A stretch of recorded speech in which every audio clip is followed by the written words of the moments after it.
दोस्तों, कर्म के पास न कागज है न किताब है, फिर भी सारे जगत का हिसाब है। ये कहा जाता है कि जो कर्म हम पहले किए हैं उसका फल हमें आज मिलता है और जो आज करते हैं उसका फल हमें बाद में मिलेगा। किसी ने सच ही कहा है कि दूसरों के साथ किया हुआ छल बर्बादी के सारे रास्ते खोल देता है।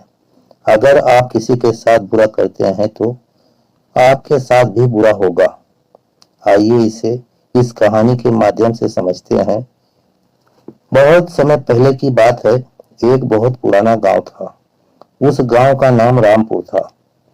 उस गांव के लोग बहुत ही सीधे और सच्चे थे। उसी गांव में एक बुजुर्ग आदमी, उसकी पत्नी और 2 बच्चे रहते थे। बड़े बेटे का नाम कबीर था और छोटे बेटे का नाम सिद्धार्थ था। उनके माता पिता खेती का काम करते थे। वो एक किसान थे। समय के साथ साथ वो दोनों भाई अब बड़े हो गए थे। सिद्धार्थ अक्सर अपने भाई कबीर को देखकर जलता था, क्योंकि कबीर स्वभाव से बहुत अच्छा था। वो सबकी मदद करता था। उसके दिल में सबके लिए दया और आदर भाव था। सिद्धार्थ का स्वभाव ऐसा था कि उसके दिल में दूसरों के लिए कोई दया नहीं थी। वो अपने माता पिता से भी ठीक से बातें नहीं करता था। वो हमेशा दूसरों का अनादर करता था और नुकसान पहुंचाते रहता था। धीरे धीरे काफी वक्त गुजर गया। कबीर और सिद्धार्थ के माता पिता का देहांत हो गया। उसके माँ बाप इस दुनिया में नहीं रहे। कबीर उस वक्त पर नहीं था। वो दूसरे शहर गया था। जैसे ही उसको इस बात का पता लगा कि वो सब काम छोड़कर दौड़ता हुआ अपने घर पहुंचा। कबीर को विश्वास नहीं हो रहा था कि उसके माता पिता अब इस दुनिया में नहीं रहे। कबीर और सिद्धार्थ ने उनका अंतिम संस्कार किया और वो बहुत दुखी था। वो उनसे बहुत प्रेम करता था। उसके गांव वालों को भोजन के लिए आमंत्रित किया और ब्राह्मणों को दान दक्षिणा देकर विदा किया। अब कबीर और सिद्धार्थ दोनों अकेले रहते थे। वो धीरे धीरे वक्त गुजरता गया। वो हर साल अपने माता पिता की बरसी पर ब्राह्मणों को भोजन कराता और दान देता। ये सब चीजें सिद्धार्थ को पसंद नहीं आती थी। वो कबीर से बहुत ईर्ष्या करता था और वो कबीर से जलते रहता था। उस राज्य का राजा बहुत अच्छा था। वो राजा सबकी मदद भी किया करता था। इसीलिए एक बार अपने माता पिता की बरसी पर कबीर ने अपने राज्य के राजा को आदर सत्कार के साथ अपने घर बुलाया और राजा के सामने ब्राह्मणों और उनके सगे संबंधियों को खाना खिलाया। ब्राह्मणों को दान भी दिया ताकि उसके माता पिता स्वर्ग में अच्छे से खुश रह सकें। सिद्धार्थ वहां खड़ा था। राजा भोजन करने के बाद सिद्धार्थ के पास गए। सिद्धार्थ ने राजा को प्रणाम किया। तभी राजा ने सिद्धार्थ से पूछा, तुम्हारा भाई तुम्हारे माता पिता के लिए इतना कुछ करता है, तुम ऐसा क्यों नहीं करते? आखिर ये तुम्हारे भी माता पिता थे। क्या तुम्हें ये समझ नहीं आता कि तुम भी अपने माता पिता के लिए कुछ कर सकते हो? सिद्धार्थ ने राजा से कुछ नहीं कहा और चुपचाप वहां से चला गया। सिद्धार्थ को गुस्सा आ रहा था क्योंकि राजा ने उसकी बेइज्जती की, क्योंकि कबीर अब सबकी नजरों में अच्छा बन गया था। राजा ने भी उसकी तारीफ की थी और सिद्धार्थ सिर्फ चुपचाप देख रहा था। उसे ये सब देखा नहीं जा रहा था और वो कबीर से अपने अपमान का बदला लेने का सोच रहा था। 1-2 महीने बीत जाने के बाद एक रात सिद्धार्थ योजना बनाता है कि उसे कैसे भी करके रास्ते से हटाना होगा। अगले दिन सिद्धार्थ ढोंग करना शुरू करता है। नगर के सामने जोर जोर से चीखने लगता है और यह दिखावा करता है कि उसके माता पिता के गुजर जाने के बाद यह बहुत अकेला हो गया है और खोया रहता है और सब लोगों से कहता है कि मेरे माँ बाप मेरे सपने में आए थे, वो स्वर्ग में खुश नहीं है। यह कह रहे थे कि कोई वहां जाकर उन्हें खाना बनाकर खिलाए, उनकी सेवा करे, वो तभी खुश रहेंगे। उन्होंने मुझसे कल रात में सपने में कहा था कि मेरे भाई कबीर को मेरे पास भेज दो, वो उनकी बहुत सेवा करता है, वो इनके साथ बहुत खुश रहेंगे, तभी उनकी आत्मा को शांति मिलेगी। उन्होंने ऐसा कहा है मुझसे।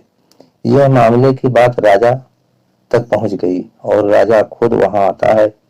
राजा ने ज्यादा सोचा नहीं, उसे लगा कि सिद्धार्थ सच कह रहा है और कहते हैं यह तो अच्छी बात है, कबीर को अपने माता पिता की सेवा करने का मौका मिल रहा है और मिले भी क्यों ना, इतने साल से जो पुण्य कर रहा है। राजा कहते हैं लेकिन तो कबीर को मरना पड़ेगा। कबीर यह सब देख रहा था। कबीर को यह समझ आ गया था कि यह सब केवल उसे फंसाने की चाल है, क्योंकि उसका भाई उससे नफरत करता है। लेकिन वो फिर भी सब लोगों से कहता है चलो ठीक है, इस बहाने से अपने माता पिता की सेवा करता हूँ। वो राजा से कहता है महाराज, आप अगले दिन नदी के किनारे एक नाव का बंदोबस्त कराएं।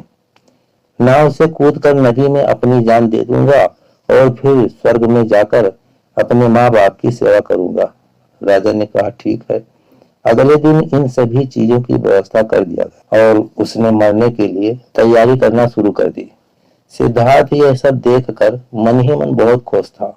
अगले दिन कबीर ने जैसा राजा से कहा था उसके मुताबिक राजा ने नदी के किनारे एक नाव का बंदोबस्त करा दिया। राजा और सारे गांव वाले भी वहां आ गए।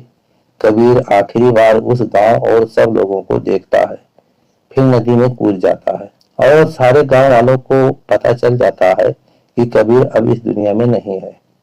अब वो स्वर्ग की ओर चला गया है। अपने माता पिता की सेवा करने के लिए सिद्धार्थ बहुत खुश था कि उसका इकलौता भाई अब दुनिया में नहीं रहा। जो भी जमीन और वसीयत है वो अब वो सब मेरा है, मैं ही इसका मालिक बनूंगा।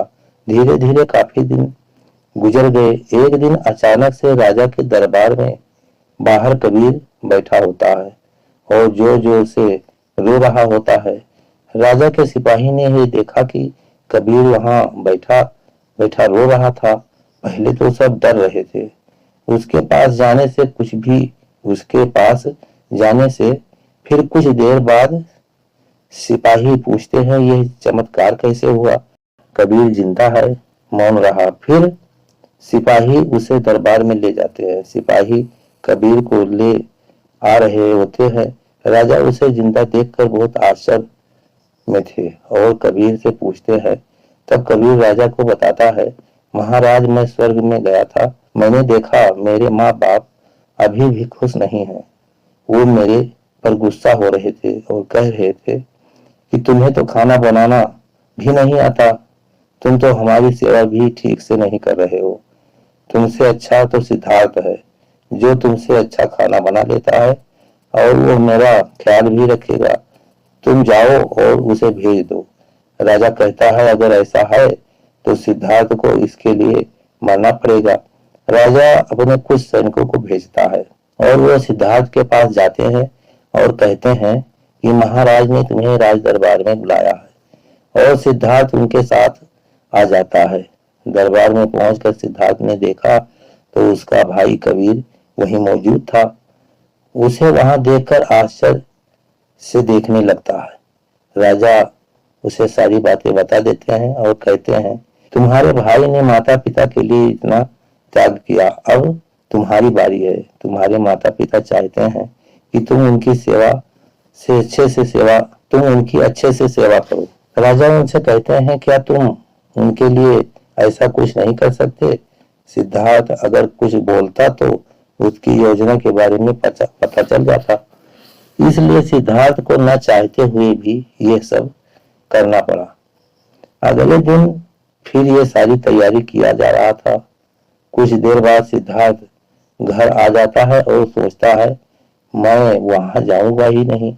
अगर मैंने ऐसा किया तो ये सच में मुझे मार देंगे। आज रात को ही मैं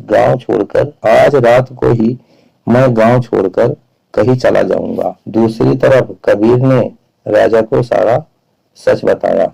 असल में वो जिंदा कैसे बचा था उसने पहले ही मछुआरे से बात कर ली थी।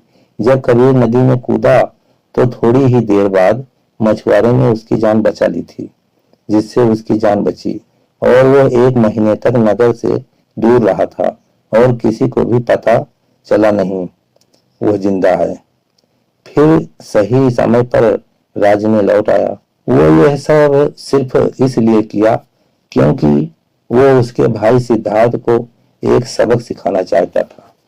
इधर सिद्धार्थ शहर छोड़कर जाने की योजना बना चुका था। अपने योजना के अनुसार वो रात के अंधेरे में ही घर छोड़कर भाग जाता है। वो घर छोड़कर कुछ दूर गया ही था कि तभी राजा के कुछ सैनिकों की नजर उस पर पड़ती है और उसे रोकने का प्रयत्न करते हैं। सिद्धार्थ और सैनिकों के बीच हाथापाई और लड़ाई शुरू हो जाती है। सिद्धार्थ को सैनिकों ने पकड़ रखा था। सिद्धार्थ गुस्से में आकर एक सैनिक के सिर पर एक लकड़ी से मारता है। सिर पर चोट लगने से उसकी वहीं पर मौत हो जाती है। कबीर ने जो सारी बात राजा को बताई थी वो सिद्धार्थ को माफ करने वाले ही थे, लेकिन जैसे ही राजा को यह बात मालूम पड़ती है कि सिद्धार्थ गांव से भाग रहा था और उसने एक सैनिक की हत्या भी कर दी है, यह सारी बातें जब राजा को पता चलती है वो अब सिद्धार्थ पर और गुस्सा हो जाते हैं और राजा क्रोध में आकर उसे मृत्यु दंड का आदेश देते हैं। अगली सुबह उसे नाव से धक्का देकर मारने का आदेश जारी कर दिया जाता है। उसको उस आखिरी समय पर अपनी गलती का एहसास होता है कि जिंदगी के अंतिम वक्त में भी उसने लोगों का बुरा ही किया। वो रो रहा था। उसे भी अपने जीवन के आखिरी पलों में गलती का एहसास होता है, पर वो कहावत तो आपने सुनी होगी कि अब पछताने से क्या होगा जब चिड़िया चुग गई खेत, और पछतावे के साथ उसे अपनी जान से हाथ धोना पड़ता है। दोस्तों, कर्मों का फल ऐसा ही होता है, जैसी करनी वैसी भरनी। बुरे इंसान को आखिरी वक्त तक सही और गलत का पहचान नहीं होता। जिंदगी ऐसे ही नहीं चलती। जिंदगी समझने की चीज है जिसे हर व्यक्ति को समझनी चाहिए। मनुष्य के द्वारा किए जाने वाले सभी कर्म उसके विचारों से बनते हैं। हमारी सकारात्मक या नकारात्मक सोच विचारों को जन्म देती है और वही विचार कर्म बनाते हैं। इस तरह सोच सकारात्मक होने पर ही अच्छे कर्मों का निर्माण हो सकता है। यह भी हो सकता है उस वक्त हमारे साथ कुछ बुरा ना भी हो, लेकिन कभी ना कभी इसका हर्जाना हमें भुगतना ही पड़ता है। इसलिए हमें किसी के साथ बुरा करने का कोई अधिकार नहीं है, क्योंकि कर्मों का फल कभी ना कभी मिलता जरूर है। दोस्तों, आपने आज इस वीडियो में क्या सीखा वो मुझे आप कमेंट में बता सकते हैं। इसी के साथ मैं उम्मीद है कि आपको आज की वीडियो पसंद आई होगी, तो इस वीडियो को उस इंसान को शेयर करें जिससे यह कहानी सुनने की जरूरत है, और उसी के ठीक बाद चैनल को सब्सक्राइब कर लें। तो चलिए फिर मिलते हैं ऐसी एक और नई वीडियो के एक नए मैसेज के साथ। तब तक के लिए अपना ख्याल रखें। धन्यवाद। नमो बुद्ध।